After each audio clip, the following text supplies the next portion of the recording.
You no doubt have questions about your retirement. The good news is right now Barry is ready to answer those. Barry, you ready for our first question? I'm ready, Ralph. Hit me. All right. We often do this on our radio show, but on the TV side, this is from Rita in Nixa. Rita tells us, we've been retired for about 5 years. We're expecting our first grandchild soon. What are some of the tips for starting a college savings fund? And is it the 529 a good idea? Well, I've got to tell you, Rita, many people are going to suggest a 529 savings plan because it gives you a tax-free way to accumulate money for your grandkids. Now, I'm not personally a fan of those types of accounts, Ralph, and that's what I'd want Rita to understand. Though I do have wise and loving grandparents for clients who have used them successfully for their grandkids, here's what I don't like about them so much. The money has to be spent on college or higher education. And if you have one of those hardworking grandkids that decides to become a plumber or an electrician instead of going to college, then the money in that plan may have to be taxed, and there might even be a 10% penalty on it. So whenever it's possible, I prefer to use private insured retirement advantage accounts, we call them PIRAs, as a college savings vehicle. And if your grandkid uses it for college, Ralph, then it's good. But if they don't, there's no tax due, and they can still spend it however they like. All right. Now, here's our next one. This is from Peter right here in Springfield. And Peter writes into you, Barry, I'm in my late 50s, and I have, get this, more than $500,000 saved for retirement. I'm also expecting an inheritance of at least $500,000 more. I'd love to retire early. I feel like I'm in good shape. How can I find out for sure? He's off to a great start. Well, he is off to a good start. Well, thanks for the question, Peter. And Ralph, I noticed that Peter said, I feel like I'm in good shape. Feelings are an emotion. That's really good for romance, but not so much for retirement. You want facts in retirement. And the only way I know for you to get those facts is to have a retirement income assessment prepared for you. It's step 1 in our 6 steps to retirement confidence process. It'll show you precisely whether or not you have enough money to retire and whether you need to wait a few years instead and how much money you can spend in retirement. So, Peter, if you'll call my office, we will get you set up with a retirement income assessment that'll tell you exactly what you can afford to do and when you can afford to retire.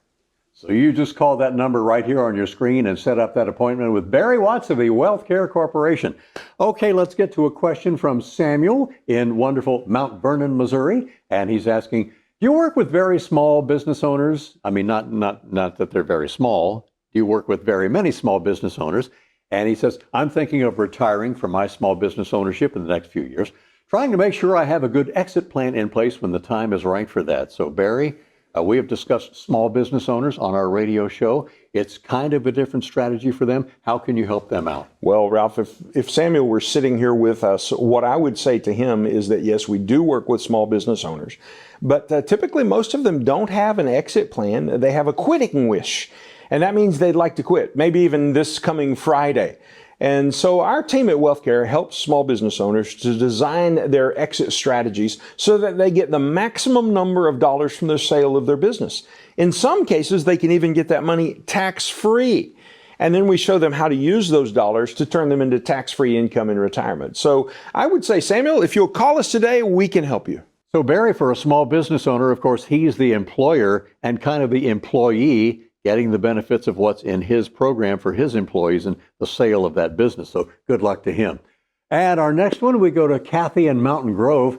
Kathy's asking, I got a lot of mail and phone calls about Medicare. How do I figure out what kind of supplemental insurance I might need to go with that when I sign up for it? Well, what I would suggest to Kathy is that she pick up the phone and she call Matt Dean in our office at the Wealth Care Corporation. He's our dedicated Medicare specialist, and he helps people like you, Kathy, figure out how to best pay for Medicare and all things related to health care in the most inexpensive and flexible way possible. So it's a very complicated subject, but Matt's an expert. I'd suggest you call Matt Dean in our office. He'll help you. All right. Tell us more about some of the team members you have there at the Wealth Care Corporation, Barry. Give them a shout out. Well, my 2 longest serving employees are Nola Peterson, who's been with me 26 years, And she worked for us only a year or so. And then she said, hey, my husband's looking for a job. Do you think he'll fit in here? And John Peterson has been really running my back office, doing all of our trading and so forth for 25 years. So those are my two most tenured employees. But there's about 15 people on the team working in a variety of areas of expertise. And so when you come to WealthCare, you're not hiring Barry, you're hiring a team of people to help and support you in your quest for a confident retirement. Barry, when they call you, what is the process? What are the questions they ought to be asking you in terms of that? What's your process, including your 6 steps to retirement confidence? Well, generally, when people call, they have a specific question and they're wanting to go right to the heart of the matter. Should I invest this way or should I invest that way? Or what are my taxes going to look like? And you would go, wait, back up for a minute. Yeah, we got to slow them down because I don't know. That's kind of like going into the doctor and saying, doctor, should I have a surgery or not? Well, why don't we figure out what's wrong with you first?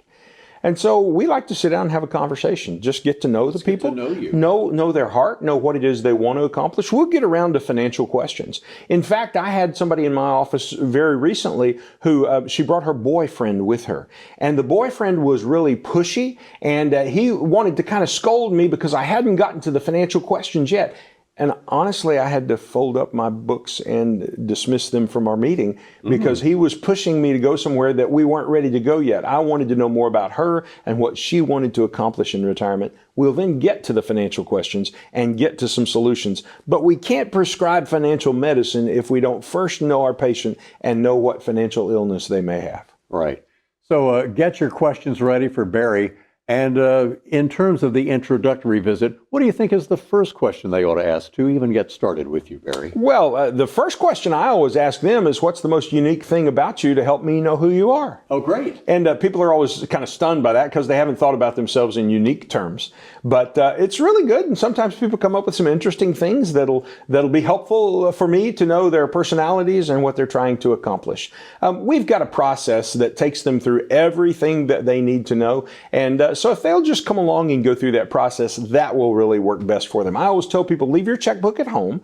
We're not going to be writing checks on your first visit. It's just a visit for us to get acquainted and know each other better. If you like this content, please follow and subscribe. And for more information, please look in the description below.